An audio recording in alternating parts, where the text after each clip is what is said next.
મહાભારત 7 વરાહ પૂર્વજોની પૂજાની પદ્ધતિ સ્થાપિત કરે છે 4 વૈષ્ણપાયન કહે છે, બ્રહ્માના પુત્ર નારદે સમય આવતા દૈવી સેવા કરી અને પછી પૂર્વજોની પૂજાનું કાર્ય કર્યું. પછી ધર્મના સૌથી મોટા પુત્ર નારદે તેમને પૂછ્યું, હે જ્ઞાનીઓમાં શ્રેષ્ઠ, તમે દૈવી સેવામાં અને ગરીબો અને પીડિતોની સેવામાં કોની પૂજા કરો છો? હે જ્ઞાનીઓમાં શ્રેષ્ઠ, સમય આવે ત્યારે અમને કહો કે તમે કઈ સેવા કરો છો? તેનું પરિણામ શું છે? ત્યારે નારદે કહ્યું, તમે પોતે ભૂતકાળમાં કહ્યું છે કે માણસે દૈવી સેવા કરવી જોઈએ, જે પરમ જ્ઞાન અને પરમ આત્મા બલિદાનનું શાશ્વત સ્વરૂપ છે. તેનાથી પ્રેરિત થઈને હું હંમેશા વૈકુંઠના અમર ભગવાનની પૂજા કરું છું. ભૂતકાળમાં બ્રહ્માંડના પિતા બ્રહ્મા તેમનાથી જન્મ્યા હતા. તેમણે મારા પિતા ભગવાનને ઉત્પન્ન કર્યા, જેમની ઈચ્છાથી મેં પ્રથમ પુત્ર તરીકે કલ્પના કરી. હે તપસ્વી, નારાયણની પૂજા કર્યા પછી હું પિતૃઓની પૂજા કરું છું. તેથી તે પરમ ભગવાન પિતા, માતા અને પિતા છે. એક શ્લોકમાં કહેવામાં આવ્યું છે કે પિતાઓ પુત્રોની પૂજા કરતા હતા. જ્યારે વેદોનું જ્ઞાન ખોવાઈ ગયું, ત્યારે દેવતાઓએ તે તેમના પુત્રો પાસેથી લઈ લીધું અને તેમને તે શીખવ્યું. તેથી પુત્રોએ મંત્રોનો જાપ કરીને પિતાઓનું સ્થાન લીધું. હે જીવો, તમે જાણો છો, પુત્રો અને પિતા એકબીજાની પૂજા કરતા હતા. દેવતાઓ પૃથ્વી પર 3 ગર્ભ મૂકતા અને પૂજાતા હતા. આનું કારણ શું છે? પ્રાચીન સમયમાં તે પૂર્વજોને ગર્ભ નામ કેવી રીતે મળ્યું? નરનારાયણ કહે છે, જ્યારે સમુદ્રથી ઘેરાયેલું આ વિશ્વ નાશ પામવાનું હતું, ત્યારે ગોવિંદે ભૂનનું રૂપ ધારણ કર્યું અને ઝડપથી તેને ઉપાડી લીધું. તે પરમ ભગવાને પૃથ્વીને તેના યોગ્ય સ્થાને મૂકી પોતાના શરીરને પાણી અને કાદવથી ઢાંકી દીધું અને સાંસારિક કલ્યાણકારી કાર્યોમાં વ્યસ્ત થઈ ગયા. જ્યારે યજ્ઞનો સમય આવ્યો, જ્યારે સૂર્ય ક્ષિતિજ પર હતો, ત્યારે તેમણે 3 મૂર્તિઓને સ્તંભો પર મૂકી અને તેમને જમીન પર મૂક્યા. તેમાં પોતાને પ્રગટ કરીને તેમણે પિતાનું કાર્ય કર્યું. તે ભગવાને પોતે તે 3 મૂર્તિઓને પોતાના ગર્ભમાં ધારણ કરી હતી. પોતાના શરીરની ગરમીથી ઉત્પન્ન થતી ચરબીયુક્ત સોજીથી પ્રભાવિત થયા વિના તેમણે પોતાનું મુખ પોતાની તરફ ફેરવ્યું અને તે મૂર્તિઓની પૂજા કરી.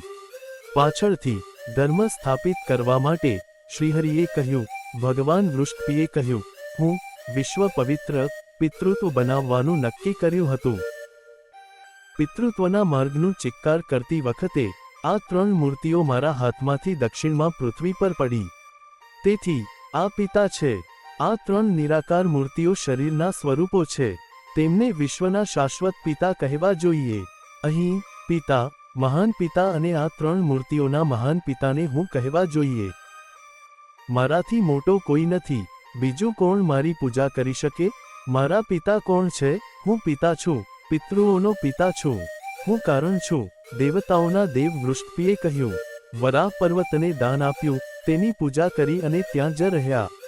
હે બ્રાહ્મણ, આ ભગવાનનો ક્રમ છે. તે વૃષભીના શબ્દો અનુસાર તેની પૂજા થાય છે. પિતા, દેવતા, શિક્ષકો, મહેમાનો, ગાયો, બેમુખી, કર્મ અને વાણી દ્વારા પૃથ્વીની પૂજા કરનારા સ્વયં વિષ્ણુની પૂજા કરે છે. તે ભગવાન બધા જીવોના શરીરમાં રહે છે. સુખ અને દુઃખના સ્વામી શ્રી હરિ બધા જીવો માટે સમાન છે. શ્રુતિઓ જાહેર કરે છે કે નારાયણ મહાન, સર્વવ્યાપી આત્મા છે. નારાયણ મહાકાવ્ય 5નો અંત.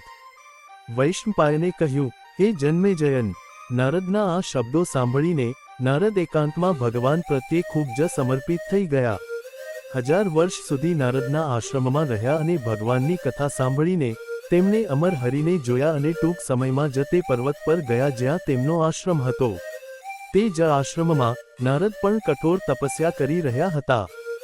અનંત શક્તિથી સંપન્ન તમને પાંડવ જાતિના 2 પુત્રો છે. હે રાજા, જેઓ અમર વિષ્ણુ પ્રત્યે દુશ્મનાવટ રાખે છે, તેઓ આ વાર્તા સાંભળીને શરૂઆતથી જ શુદ્ધ થયા છે, ન તો કોઈ લોકમાં, ન તો આ લોકમાં. તેમના પૂર્વજો ઘણા વર્ષોથી નરકમાં ડૂબેલા હશે. હે સર્વશ્રેષ્ઠ, વિષ્ણુને આત્મા માનવા જોઈએ. આ સત્ય છે. અમારા ગુરુ કંઠવતીના પુત્ર મને આ અમર મહાન આત્મા વિશે કહ્યું. મેં તેમની પાસેથી આ શીખ્યા. મેં તમને આ કહ્યું છે. નારદને પણ જગન્નાથના ભગવાન નારાયણ પાસેથી આ ગુપ્ત ધર્મ મળ્યો હતો. તેથી હરિ ગીતા ભગવદ્ ગીતામાં આ મહાન ધર્મ તમને સમકાલીન રીતે કહેવામાં આવ્યો છે. કૃષ્ણપાયન વ્યાસને નારાયણ તરીકે જાણો. હે પુરુષાવક્ર, મહાભારતના રચયિતા કોણ છે? તે ભગવાન સિવાય બીજું કોણ અલગ અલગ ધર્મો વિશે બોલ્યું? મહાન યજ્ઞ તમારી યોજના અનુસાર થવો જોઈએ. તમે અશ્વમેધ યજ્ઞનું આયોજન કર્યું અને ધર્મ માટે પ્રાર્થના કરી. સૌતીએ કહ્યું, આ મહાન કથા સાંભળ્યા પછી વિશ્વના શ્રેષ્ઠ શૌનકે યજ્ઞ પૂર્ણ કરવા માટે તમામ પગલાં લીધા. જેમ તમે સાંભળ્યું છે, મેં નૈમિષારણ્યના રહેવાસીઓને આ નારાયણ કથા સંભળાવી. ભૂતકાળમાં નારદે તે આપણા ગુરુઓને સંભળાવી. તે સમયે ઋષિઓ, પાંડવો, કૃષ્ણ અને ભીમ તે સાંભળી રહ્યા હતા. તે પરમ ગુરુ છે, માણસોના ભગવાન છે, વિશ્વના ભગવાન છે, જે વિશાળ આસન પર બિરાજમાન છે, વૈદિક જ્ઞાનનો ભંડાર છે, તપસ્વીઓના નિયમોનો ભંડાર, બંનેના પરમ કલ્યાણનો રક્ષક, દેવતાઓનો શુભેચ્છક, તે હરિને તમારો શાસક બનાવો. રાક્ષસોનો નાશ કરનાર, દુષ્ટ આત્માઓનો ભંડાર, વિજયનો સ્ત્રોત, મધનો વાહક, ધર્મને સમજનાર અને તેનું પાલન કરનારાઓને વિજય આપનાર, તેનું પાલન કરનારાઓનો રક્ષક, બલિદાન સ્વીકારનાર. તેમનામાં 3 ગુણો છે, 1 ગુણો વિનાનો અને 4 સ્વરૂપો. તે આ બધાના પરિણામો પ્રાપ્ત કરે છે. તે શાશ્વત છે, ક્યારેય હિંમતથી ડગમગતો નથી અને જ્ઞાનીઓને આત્મજ્ઞાનથી જન્મેલો શ્રેષ્ઠ વિજય આપે છે. તેમની પૂજા એક મનથી વિશ્વના સાક્ષી, અમર, મહાપુરુષ, સૂર્યનો રંગ, દેવતાઓનો રંગ અને માર્ગ તરીકે કરવામાં આવે છે. કારણ કે ઉચ્ચતમ મૂળના દેવતાઓ પણ તે ઋષિની પૂજા કરે છે. તે બધા લોકના કારણ છે. તે અમૃત મુક્તિનું નિવાસસ્થાન છે, સૂક્ષ્મ, ઉત્કૃષ્ટ અને શાશ્વત શબ્દ. હે ઉદાર શૌન, મનને વશ કરનારા સાંખ્ય યોગીઓ તેમની પૂજા કરે છે. હયગ્રીવ અવતાર 1. શૌને કહ્યું, મેં સાંભળ્યું છે કે પરમ ભગવાન મંદિરમાં નરનારાયણના રૂપમાં જન્મ્યા હતા.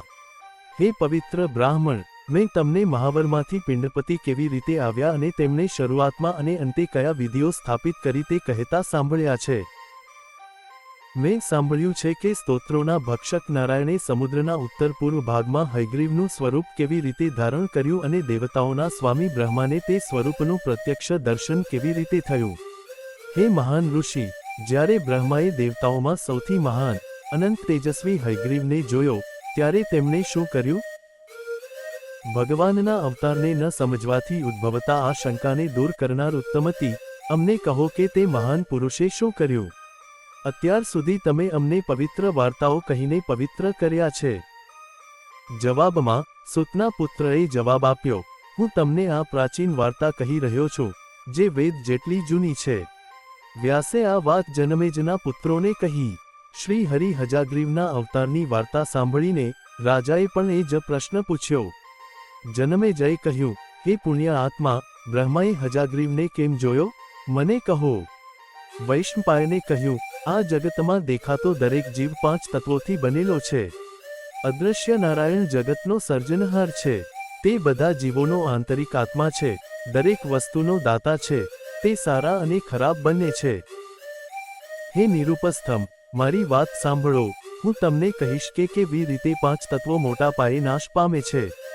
જ્યારે પૃથ્વી વિશ્વના એક છેડે ભળી જાય છે, ત્યારે પાણી અગ્નિ બને છે, અગ્નિ વાયુ બને છે, વાયુ આકાશ બને છે અને આકાશ પ્રગટ મન બને છે.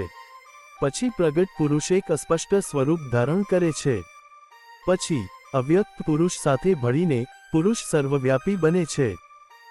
આમ વિનાશ પછી બધું અંધકારમય થઈ જાય છે અને કંઈ દેખાતું નથી. તમસમાંથી અવિનાશી બ્રહ્મા, તમસનું સ્વરૂપ પ્રગટ થયું. તેમણે બધા નામો અને સ્વરૂપોમાં વિરુદ્ધના શરીરમાં આશ્રય લીધો. તેમને અનિરુદ્ધ કહેવામાં આવે છે, જેનો અર્થ 3 વખત અવ્યક્ત થાય છે.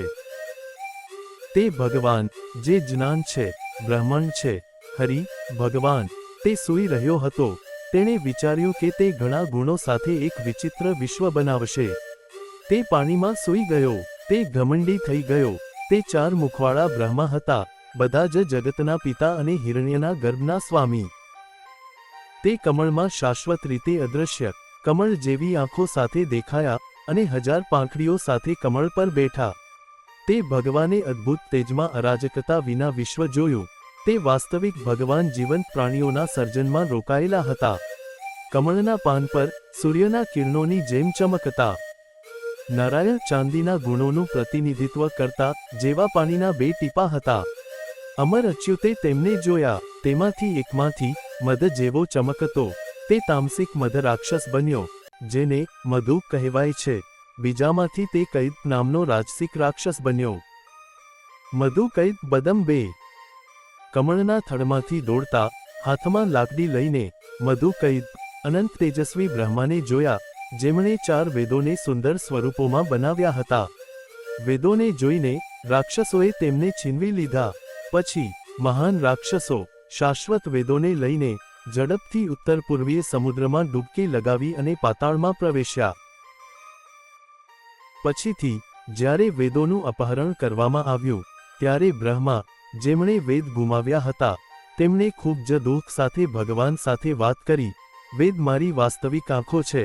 વેદ મારી પરમ શક્તિ છે. વેદ મારો મુખ્ય આશ્રય છે. વેદ મારા માટે પરમ બ્રહ્મ છે. રાક્ષસોએ મારા વેદોને અહીંથી બળજબરીથી અપહરણ કર્યા છે. વેદ વિના આખું વિશ્વ મારા માટે અંધકાર જેવું છે. વેદ વિના હું વિશ્વનું શ્રેષ્ઠ કેવી રીતે બનાવી શકું? વેદોથી વિખૂટા પડી જવાથી મને ખૂબ જ દુઃખ થયું છે. મારું આ હૃદય, જે શોક અને દુઃખથી ભરેલું છે, તે વેદોના અભાવે પીડાઈ રહ્યું છે. આજે મને આ દુઃખના સમુદ્રમાંથી કોણ બચાવશે? જો હું તે વેદોને પ્રિય માનું, તો તેમને કોણ મારી પાસે લાવશે? હે ભાગ્યશાળી! જ્યારે બ્રહ્મા આ શબ્દો બોલી રહ્યા હતા, ત્યારે તેમના મનમાં જ્ઞાનનો ઉદય થયો અને તેમણે ગાયું, હે જ્ઞાનીઓના રાજા હરિ! બ્રહ્માએ કહ્યું, હે વેદોના હૃદય, તમને નમન. હે મારા પૂર્વજ, તમને નમન. હે જગતના પ્રથમ, સર્વલોકમાં શ્રેષ્ઠ, હે પ્રભુ, સાંખ્યયોગના ખજાના, હું તમને નમન કરું છું. હે દૃશ્યમાન અને અદૃશ્ય જગતના સર્જક, હે અકલ્પ્ય વિપુલતાના માર્ગદર્શક, હે બ્રહ્માંડના રક્ષક, હે સર્વ જીવોના અંતરાત્મા, હે અજન્મા, બધા લોકના આશ્રય સ્થાન, હે સ્વજન્મ, તમારી કૃપાથી હું જન્મ્યો છું. તમારાથી મેં મારો માનસિક જન્મ લીધો છે, જે 2 સન્માનને પાત્ર છે. તમારી આંખોથી મેં મારો બીજો પ્રાચીન જન્મ લીધો છે. તમારી કૃપાથી મેં મારો ત્રીજો મૌખિક જન્મ લીધો છે. તમારાથી મેં મારો ચોથો શ્રાવ્ય જન્મ લીધો છે. હે વિભુ! હે નિર્જન રાજા, તમારા નાકમાંથી મેં બીજો જન્મ લીધો છે. તમારાથી મેં મારો છઠ્ઠો અંડાકાર જન્મ પણ લીધો છે. હે પ્રભુ, હવે 7મો કમળનો જન્મ થઈ રહ્યો છે. આમ સમગ્ર સૃષ્ટિમાં હું, જે 3 ગુણોથી પર છું, તમારો પુત્ર કહેવાય છે. હે પુંડરીકાક્ષન, હું મૂળ ગુણોથી ગર્ભિત છું. તમે ભગવાન, આત્મા, પરમાત્મા છો. તમે મને વેદની આંખ તરીકે બનાવ્યો છે. હું વેદની આંખ તરીકે સનાતન રીતે બનાવવામાં આવ્યો છું. મારી આંખ, વેદ, ચોરી ગઈ છે. હું અંધ થઈ ગયો છું. તમે જ્ઞાની થઈ ગયા છો. હું તમને ખૂબ પ્રિય છું. તમે મને ખૂબ પ્રિય છો. મને મારી આંખ આપો. મધુકૈતાપન વદ 3. વૈષ્ણપાયન વાર્તા ચાલુ રાખે છે. આ રીતે બ્રહ્મા દ્વારા સ્તુતિ કર્યા પછી સર્વવ્યાપી ભગવાન નિદ્રામાંથી જાગી ગયા અને વેદના કાર્યમાં વ્યસ્ત થયા. તેમણે ધન અને યોગથી ભરેલું બીજું શરીર ધારણ કર્યું. તેઓ શુદ્ધ વેદના સ્વામી બન્યા. તેમનું શરીર ચંદ્ર જેવું તેજસ્વી હતું અને તેમનું નાક સુંદર હતું. તારાઓ અને નક્ષત્રો સાથેનું આકાશ તેમનું માથું બન્યું. તેમના વાળ સૂર્યના કિરણો જેવા લાંબા હતા. તેમના કાન આકાશ અને પાતાળ હતા. તેમનું કપાળ રાક્ષસોને વહન કરતી પૃથ્વી હતી. ગંગા અને સરસ્વતી તેમના કાન હતા. 2 મહાસાગરો તેમના ભમર હતા. ચંદ્ર અને સૂર્ય તેમની આંખો હતા. માળા તેમના નાક હતા. ઓમ તેમનું આભૂષણ હતું અને વીજળી તેમની જીભ હતી. હે રાજા, સોમ જેવા પિતા તેમના દાંત હતા. ગોલોક અને બ્રહ્મલોક તે મહાન આત્માના હોઠ હતા. હે રાજા, તેમની ગરદન રાત્રિ હતી, ગુણોથી પરે રાત. આમ વિવિધ રૂવાંટીવાળા માથા અને સર્વજ્ઞ સ્વરૂપોથી ઘેરાયેલા ત્યાંના ભગવાને આંતરિક ખોરાક લીધો અને દેવતાઓના મહેલમાં પ્રવેશ કર્યો. દેવતાઓના મહેલમાં પ્રવેશ કરીને અને ઉચ્ચ સભામાં નિપુણ બન્યા. તેમણે સૂચના મુજબ એક સ્વરમાં ઉદ્દિત ગાયું. તે સ્વર, રણના સ્વર અને બધા જીવોના ગુણો સાથે ભળીને એક મહાન મધુર અને પવિત્ર ધ્વનિ બન્યો. પછી સમય દ્વારા બંધાયેલા બે રાક્ષસો વેદોને રસ તથમાં મૂકીને ધ્વનિ તરફ દોડી ગયા. દરમિયાન હશિરોધ બધા વેદોને પાતાળમાંથી લઈ ગયા અને બ્રહ્માને પાછા આપ્યા, જેનાથી તેમનું સ્વરૂપ પાછું મળ્યું. તે હશિરોદ્રે તેમને ઉત્તર પૂર્વીય સમુદ્રમાં મૂક્યા, જે વેદોનું મંદિર બન્યું. પછી મધુકૈદપદ ઝડપથી તે જગ્યાએ પહોંચી ગયો જ્યાં વેદ રાખવામાં આવ્યા હતા. ખાલી જગ્યા શોધીને તે ઝડપથી જળાશયમાંથી ઊભો થયો. જ્યારે તેણે જોયું ત્યારે તેને એ જ વ્યક્તિત્વ દેખાયું. તે સમયે તે અખંડ સ્થિતિમાં હતો, સફેદ ચંદ્રની જેમ ચમકતો હતો. તેણે નિદ્રાના યોગમાં આશ્રય લીધો. અગ્નિના માળાથી ઘેરાયેલા પાણીના શરીરની કલ્પના કરીને સુંદર તેજ અને શુદ્ધ અસ્તિત્વ ધરાવતા બે ધન્વેન્દ્રો તેના પર હાંસી ઉડાવે છે. રાજાના ગુણોથી આશ્ચર્યચકિત થઈને બંનેએ કહ્યું, જુઓ, આ ગોરી ચામડીનો માણસ અહીં સૂઈ રહ્યો છે. તેણે પાણીના શરીરમાંથી વેદ ચોરી લીધા હશે. આ કોણ છે? આ કોણ છે? તે સાપની જેમ કેમ સૂઈ રહ્યો છે? તેઓએ હરિને ચેતવણી આપી. યુદ્ધ માટે આવ્યો છે તે જાણીને પરમાત્માએ યુદ્ધની તૈયારી કરી. પછી તેની અને નારાયણ વચ્ચે યુદ્ધ શરૂ થયું. બ્રહ્માને પ્રસન્ન કરવા માટે મધુસૂદને તે ચાંદીના મધુકૈદોને મારી નાખ્યા. આમ પરમાત્માએ તેમને મારી નાખ્યા અને વેદ લાવ્યા અને બ્રહ્માને તેમના દુઃખથી મુક્ત કર્યા. પછી ભગવાન હરિની કૃપાથી બ્રહ્માએ વેદ પ્રાપ્ત કર્યા અને સમગ્ર વિશ્વનું નિર્માણ કર્યું, જે જીવોનું નિવાસ સ્થાન છે. વિશ્વની રચના માટે જરૂરી જ્ઞાન પ્રાપ્ત કર્યા પછી બ્રહ્મા તે સ્થાન પર પાછા ફર્યા જ્યાંથી તેઓ આવ્યા હતા. હયગ્રીવના રૂપમાં તે બે ક્રૂર રાક્ષસોને શણગારીને પરમ ભાગ્યશાળી હરિએ ફરીથી ધર્મનો ઉપદેશ આપવા માટે તે જ શરીર ધારણ કર્યું. ભગવાનનું આ હયગ્રીવ સ્વરૂપ પુરાણોમાં જાણીતું છે અને એક વરદાન છે. જે બ્રાહ્મણ તેને દરરોજ સાંભળે છે અને યાદ કરે છે તે ક્યારેય પોતાનું શિક્ષણ ગુમાવતો નથી. હયગ્રીવના રૂપમાં ભગવાનની પૂજા કરીને ઋષિ પાંચાલે પ્રાચીન વેદોનો યોગ્ય અભ્યાસ પ્રાપ્ત કર્યો. હે રાજા, મેં તમને હયગ્રીવની વાર્તા કહી છે. શું તે પુરાણ છે કે વેદ? ભગવાન પોતાના કાર્યો અનુસાર પોતાનું રૂપાંતર કરે છે અને જે સ્વરૂપમાં ઈચ્છે છે તે દેખાય છે. આ ધનવાન માણસ વેદોનો ખજાનો છે. આ માણસ તપનો ખજાનો છે. આ જગત યોગ છે, સાંખ્ય છે, બ્રહ્માનો પરમ પ્રેમ છે. વેદ નારાયણના છે, ત્યાગ અને પ્રેમ નારાયણના છે, તપ નારાયણનું છે, કઠિન માર્ગ નારાયણનો છે, સત્ય નારાયણનું છે, કર્મ નારાયણનું છે, પુનરાવર્તન વિનાનો માર્ગ આપતો પૂર્ણતાનો માર્ગ નારાયણનો છે.